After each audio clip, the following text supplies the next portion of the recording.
Paste करतो आपल्याला हे 3 बोटाचं अंतर सोडायचं आणि असं मार्किंग करायचं. थोडंसं मार्किंग आलं ते मार्किंग खाली आलं. मार्किंग यासाठी केलं आहे की या गोलाच्या आतमध्ये 3 रंग टाकायचे. पहिला रंग त्या मार्किंगवर टाकला.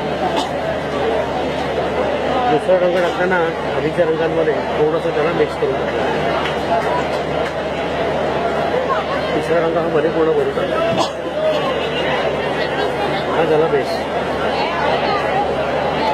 बेस केल्यानंतर मी सेंटर पॉईंट काढला. तर सेंटर आणि डिझाईनचा सेंटर आपण एकमेकांना फक्त मॅच केलं.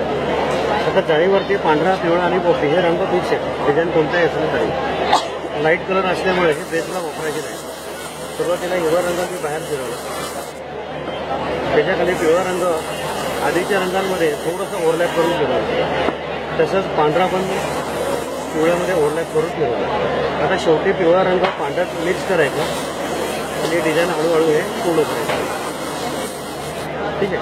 आता जे रंग आपण खाली टाकले होते ना त्या रंगांवरती सगळं डिझाईन हे तयार ही पूर्ण प्रोसेस यात दिलेली आहे. रंग कोणती खाली टाकायची आहेत कोणते